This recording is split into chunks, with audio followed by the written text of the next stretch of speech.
লালন সাঁই ছিলেন বহুমুখী প্রতিভার অধিকারী একজন বাঙালি, যিনি ফকির লালন, লালন সাঁই, লালন শাহ ইত্যাদি নামেও পরিচিত। তিনি একাধারে একজন আধ্যাত্মিক বাউল সাধক, মানবতাবাদী, সমাজ সংস্কারক ও দার্শনিক ছিলেন। তিনি অসংখ্য গানের গীতিকার, সুরকার ও গায়ক ছিলেন। প্রধান বার্ষিকী উপলক্ষে কুষ্টিয়া কুমারখালী সেউরিয়াতে চলছে 3 দিন ব্যাপী লালন মেলা। সাধু ভক্তরা শুধু মেলা প্রাঙ্গণ ঘুরতে আসে না, এখানে কিন্তু খেতেও আসে। কত রকমের খাওয়ার আইটেম পাওয়া যায় এই লালন মেলা। আমি ফাহিম কুষ্টিয়া স্ট্রিট ফুডের লালন মেলাতে নতুন 3 দিনের 3টি পর্ব নিয়ে আপনাদের মাঝে হাজির হয়েছি। আজকে লালন মেলার প্রথম দিনে প্রথম পর্ব লালন মেলার মিষ্টি। সবকিছু হয়ে থাকে, মেলা আসলে ভালো জিনিস। বাজার সম্পর্কে আপনি কি জানেন? মাজার ভালো, অনেক লোক আসে দেখতে, তার জন্য একটা মেলা হয়, মানে মেলা উপলক্ষে মানে অনেক কিছু লোকজন আসে আর কি। Do you like to Kushtia district? Akustia is super nice, especially people that host me, super nice. There's both of you. And Kustia's food? Kustia's food is great. When it's not so much spicy, it's like this. Kustia's food. You visit from Kustia district? I don't know the name exactly. Lalon Shahaji Madha. Rovindo, the poet, Bangladeshi poet. Your house. Do you like to Bangladesh culture? About Bangladesh culture, it's really nice because people are very welcoming with me. Really nice. I feel totally safe.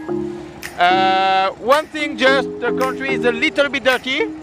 Some places are some dirty, but Kushtia region is quite nice. And about food is really nice. I love food, especially the cha. Docha, perfect.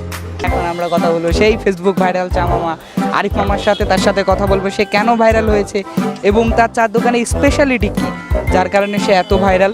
চলুন কথা বলা যাক আরিফ মামার সাথে। আরিফ মামা কেমন আছেন? আলহামদুলিল্লাহ ভালো আছি মামা। আচ্ছা, এখন তো চা বানানোয় খুবই কি ব্যস্ত? ব্যস্ত আছি জি মামা। কি আপনার চার এত স্পেশালিটি কি? আপনি সব জায়গায় এত নাম ডাক ছড়াই গেছে অল্প দিনে। আমি অনেক আগের থেকে চাটা অনেক সুন্দর বানাই মামা।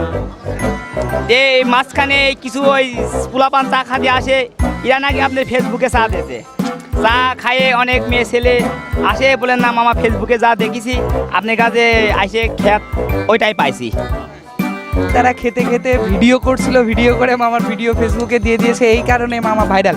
কিন্তু মামা ভাইরাল তো হয়েছেন ঠিক আছে, কিন্তু আপনার স্পেশালিটি কি? যে এখানে আপনার চাট কাপটা দেখেন, এটা কিন্তু নারিকেলের মালই, যেটা আমরা নারিকেলের মালই বলি, সেই নারিকেলের মালই দিয়ে বানানো একটা কাপ পরিবেশন করে। কাপ মানে চা দেয় এটাতে, তাহলে ভাইরাল কেন হবে না? আমারই তো মনে হচ্ছে যে চুমুক দিই। আমি হোস্ট বলে একটু স্পেশাল রিকোয়ারমেন্ট, কার্ডটা কিন্তু আমার কাছেই আসলো। মামা ভাইরাল হয়েছে, এবার আমিও ভাইরাল হব চায়ে চুমুক দিয়ে। এই শীতে গা গরম করার জন্য প্রচুর খেতে হবে। লাইভের পক্ষ থেকে সবাইকে স্বাগত জানাচ্ছি, আমি ফাহিম। কুষ্টিয়া স্ট্রিট ফুডে আজকে খাবো আলুর পরোটা। আলুর পরোটার কথা শুনে নিশ্চয়ই আপনার জিভে জল আসছে, কিন্তু হ্যাঁ, কুষ্টিয়াতেও পাওয়া যাচ্ছে আলুর পরোটা, কিন্তু কোথায়?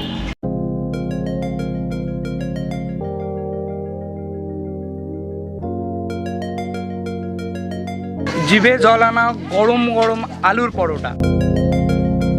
ঝালমুড়ি। ঝালমুড়ি একটি খাবার যা মুড়ি, চানাচুর ও অন্যান্য মশলার সংযোগে তৈরি করা হয়। ঝালমুড়ি বাংলাদেশ এবং ভারতে খুব জনপ্রিয়, বিশেষ করে স্কুল, কলেজ অর্থাৎ শিক্ষা প্রতিষ্ঠানগুলোর সামনে এটি সাধারণত ফেরি করে বিক্রি করা হয়। ঝালমুড়ি বিক্রেতাকে ঝালমুড়িওয়ালা বলা হয়ে থাকে। মুড়ি খাবো, কিন্তু যদি মেয়েদের সাক্ষাৎকারে না নিই কেমন লাগবে? পাশে আছে 2জন মেয়ে, তাদের সাথে একটু কথা বলি। তারাও ঝালমুড়ি খেতে এসেছে। একজন দুর্ভাগ্যবশত মুখ আটকে রাখছে, জানি না সে কিভাবে ঝালমুড়ি খাবে, কিন্তু কথা বলে দেখি। সে তো অবশ্যই যখন হাতে ঝালমুড়ি আছে সে তো মুড়ি খাবে। একটু কথা বলে দেখি।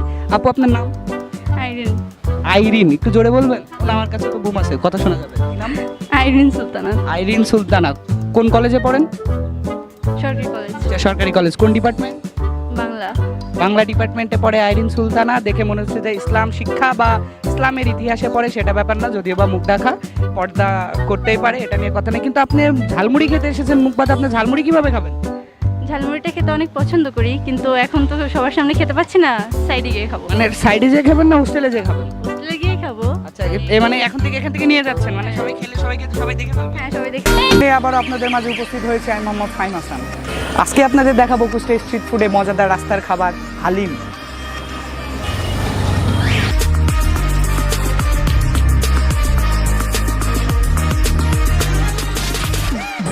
হালিমের নাম শুনলে জিভে জল আসে না এমন মানুষ খুঁজে পাওয়া ভার, কিন্তু পবিত্র রমজান মাসে হালিম ছাড়া যেন ইফতারে পরিপূর্ণতাই পায় না।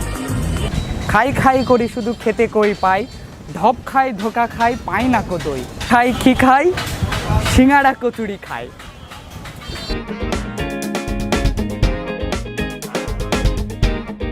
সিঙ্গাড়া পুরি নিয়ে আবার আপনাদের মাঝে চলে এসেছি।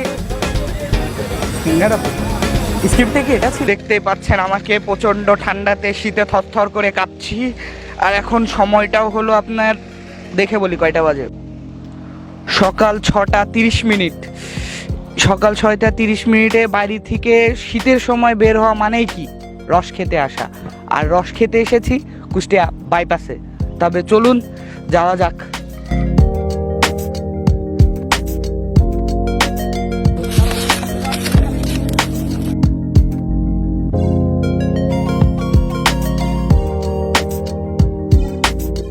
রস খাচ্ছি, জানি না খাওয়ার পরে বাঁচবো কি বাঁচবো না, এমনিতেই ঠান্ডা, তারপরেও ঠান্ডা রস আগে খাই।